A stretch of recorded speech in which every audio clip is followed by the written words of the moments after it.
Restez avec nous, je vous présente Alexandre Coulondre. On est ravis de vous accueillir aux Assises du Logement, Alexandre. Je rappelle qu'on va prendre de la hauteur dans cet exposé. Alexandre, vous êtes chercheur universitaire, si je ne me trompe pas, au Lab Urba de l'université Gustave Eiffel. Et on vous a demandé d'intervenir à nos Assises du Logement pour nous faire part de résultats importants de la recherche académique. Ça va nous permettre de prendre un petit peu de recul par rapport aux sujets précédents ou aux sujets des fois politiques au sens noble, mais parfois polémiques aussi. Vous êtes chercheur en sciences sociales et dans le contexte actuel de la difficulté d'accès au logement, vous allez peut-être contrecarrer certaines idées reçues qui étaient en vogue, notamment au premier semestre 2024 pour toutes ces politiques du choc de l'offre. Et vous estimez, travaux scientifiques à l'appui, vous allez nous montrer que peut-être ces politiques de choc de l'offre, elles ont leurs limites. Voilà, donc je vais vous laisser nous présenter tout cela. Merci beaucoup pour cette introduction. Bonjour à toutes et à tous. Alors en effet, moi je suis chercheur, donc je vais faire un petit détour par la recherche académique, mais je vous rassure, ça ne sera pas très long. Alors c'est vrai qu'il ne se passe pas une semaine, alors surtout au premier semestre, mais encore aujourd'hui, sans qu'on lise dans les médias, d'une part, que le logement est trop cher, ce qui est probablement vrai, et que la solution, c'est de construire plus pour faire baisser les prix, ce qui est plus discutable, et c'est ce que j'aimerais développer avec vous aujourd'hui. Alors, d'abord, sur quoi s'appuient ceux qui défendent l'idée qu'une offre supplémentaire sur le marché immobilier fera baisser les prix? En fait, ils reprennent une loi élémentaire de l'économie, celle qu'on a tous appris au lycée, la fameuse loi de l'offre et la demande. Et donc au lycée, dans notre premier cours d'économie, le professeur nous indiquait que en fait, les prix sur un marché équilibrent les quantités d'offres et de demandes, de sorte qu'à demande constante, si l'offre augmente, alors les prix vont baisser. Mais si on a bien écouté, la deuxième partie du cours nous indiquait aussi que cette approche était théorique et que pour retrouver ce modèle théorique dans la réalité, il fallait que certaines conditions soient réunies, les conditions de perfection du marché. Alors quelles sont-elles? C'est qu'il faut qu'il y ait des acteurs atomisés, informés, rationnels, et surtout, il faut que les biens soient homogènes. Ça veut dire que toutes les unités d'un même bien vont me procurer, moi, consommateur, la même utilité. Pour qu'il y ait marché, il faut que les différentes versions du bien se ressemblent assez pour pouvoir être arbitrées. Alors, si on remonte au classique de l'économie, que vous connaissez certainement comme Adam Smith, en fait, ce modèle théorique de marché a été utilisé surtout pour le marché des matières premières. Donc dans Adam Smith, vous trouverez de longs développements sur le marché du blé. Et en effet, on peut considérer que sur le marché du blé, une tonne de blé vaut bien une autre tonne de blé. Alors vous me voyez venir, est-ce que ce postulat est valable pour le marché immobilier et pour la ville? Je ne pense pas. Je ne pense pas, et pour le dire plus concrètement, il faut retourner aux pratiques des acteurs. Que vont vous dire les acteurs de l'immobilier? Ils vont vous dire qu'en immobilier, il y a trois choses qui comptent: l'emplacement, l'emplacement, l'emplacement. Vous connaissez tout ça. Donc qu'est-ce qu'ils vous disent quand ils vous disent ça? Ils vous disent qu'en fait, la localisation d'un bien est extrêmement importante. Elle le différencie des autres biens. Donc là, déjà, il n'y a pas un marché immobilier, mais il y en a autant que de localisation. Donc là, on voit que le modèle se complexifie un peu. Alors très souvent, dans le logement, ça joue à l'échelle du quartier. On n'achète pas une unité abstraite de logement, on achète un logement dans un quartier, avec des aménités, avec des proximités, et aussi avec tous les symboles que nous apporte ce quartier. Mais même au sein d'un quartier, il peut y avoir des sous-localisations. Vous pouvez avoir des logements qui sont près du métro, d'autres qui sont loin du métro, etc. Donc si on veut forcer le trait, on pourrait dire qu'à chaque adresse, il y a un marché.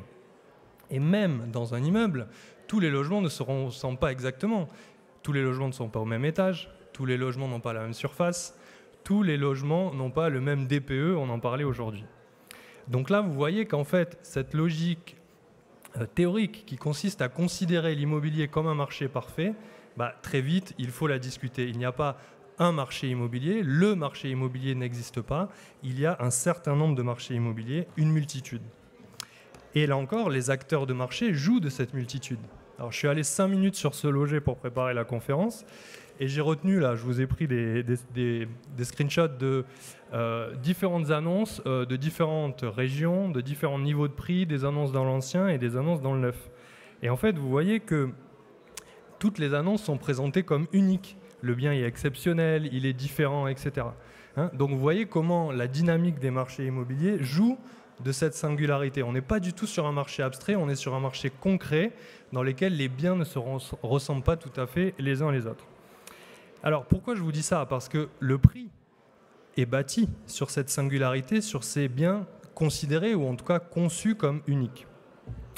Et pourquoi je vous dis ça? Parce que c'est précisément la grille de lecture théorique qui va sous-tendre tous les discours sur les chocs d'offres qui est remise en cause lorsqu'on fait ce genre de constat. Okay? Puisque les prix sont élaborés dans des échelles micro-locales, la quantité de logements qu'on produit à l'échelle du pays aura que peu d'effet sur la plupart de ces prix micro-locaux. Okay? Voilà, donc ça c'est le premier point. Et là on voit que le débat se déplace un petit peu, c'est-à-dire que la question c'est plus combien on produit de logements, mais c'est quelle est la nature de ce qu'on produit. Quel type de logement on produit, où on les produit, dans quel segment de marché, etc. Donc ça c'est le premier élément. Mais là, vous allez me dire, ok, il suffit de produire assez dans certains territoires en particulier, dans le bon segment de marché, et on fera baisser les prix. Ben là encore, en fait, rien n'est moins sûr. En fait, il faut se demander comment se forme un prix en immobilier neuf. Ben, en immobilier neuf, et vous le savez même mieux que moi, le prix se forme à l'échelle du projet, à travers ce qu'on appelle le compte à rebours. Qu'est-ce que c'est le compte à rebours? C'est qu'on part des prix immobiliers pratiqués dans un territoire, une rue, une commune, et on va estimer le chiffre d'affaires que va pouvoir réaliser un projet immobilier. À partir de cette évaluation des recettes du projet, on va faire un calcul à l'envers où on va soustraire tout un ensemble d'éléments. Les éléments, alors si on veut simplifier, les plus importants que l'on va soustraire, c'est le coût de construction du bâtiment et aussi la marge de l'opérateur. Et puis, lorsqu'on a fini cette soustraction, il va nous rester une valeur, et cette valeur, on va l'attribuer au foncier. Voilà, donc c'est le compte à rebours, j'enfonce des portes ouvertes, vous connaissez ça très bien. Mais qu'est-ce que ça nous dit pour la théorie économique? Ça nous dit plusieurs choses. La première chose, c'est que, en fait, les prix immobiliers, dans ce raisonnement économique, ne sont pas un résultat. C'est le point d'entrée de la réflexion. Donc là, on conçoit qu'à court terme, l'arrivée d'une offre supplémentaire, même dans un quartier, a très peu de chances de faire baisser les prix parce que le prix de marché forme la variable d'entrée. Premier élément. Deuxième élément, c'est qu'on voit qu'en fait, le marché immobilier, il n'est pas autonome. Les prix immobiliers sont reliés à d'autres prix, et les prix fonciers notamment. Donc, même si on accumule le nombre de projets dans un territoire de sorte qu'à la fin, au bout du compte, les opérateurs immobiliers réalisent un compte à rebours avec un prix à la baisse, on peut très bien imaginer que les prix fonciers résistent à cette baisse. Et c'est précisément le cas quand il y a des politiques de choc d'offres. Pourquoi? Parce que quand il y a une politique de choc d'offres organisée par la puissance politique, on en parle beaucoup.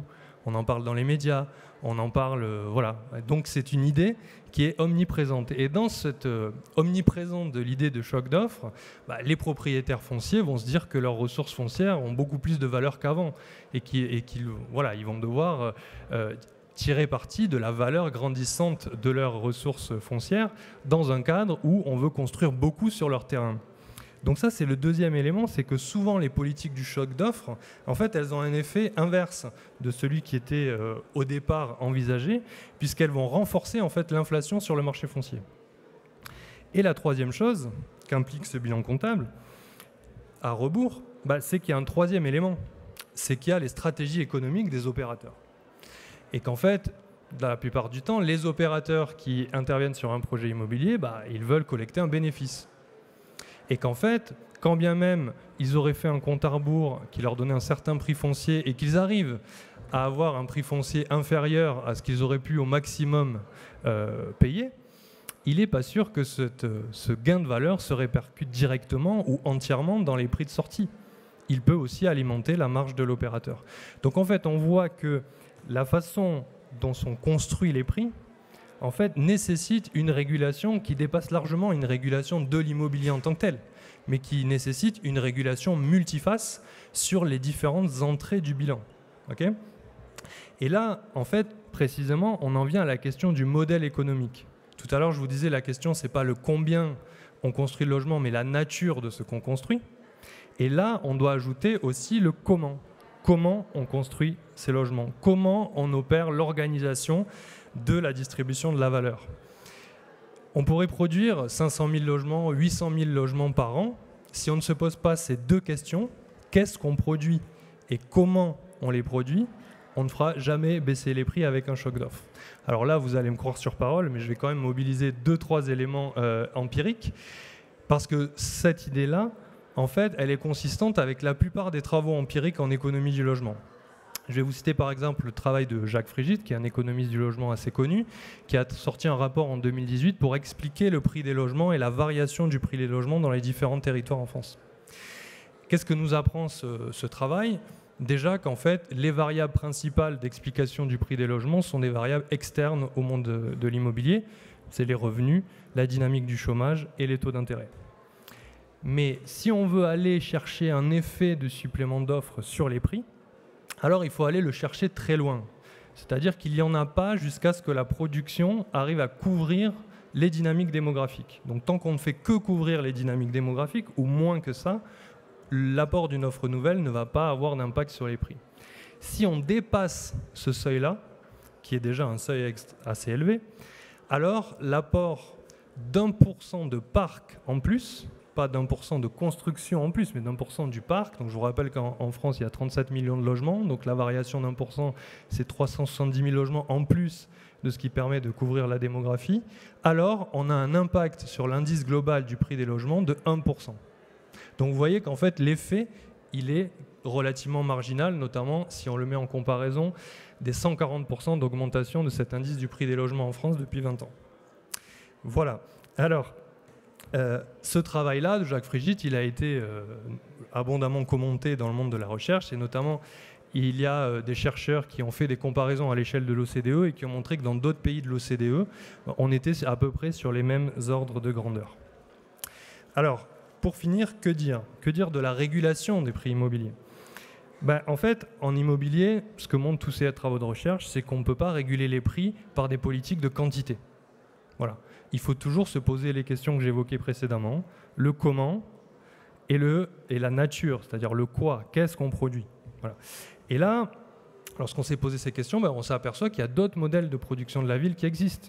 Ça a été évoqué précédemment, mais il y a par exemple le modèle des OFS-BRS, qui est un modèle qui a un vrai pouvoir de régulation sur les prix de sortie en immobilier neuf, justement parce que c'est un modèle économique qui prend à bras-le-corps une régulation multiface de l'immobilier, c'est-à-dire à la fois sur le versant foncier, sur le versant immobilier, et aussi sur les dynamiques de captation de la valeur par les entreprises qu'il y a derrière.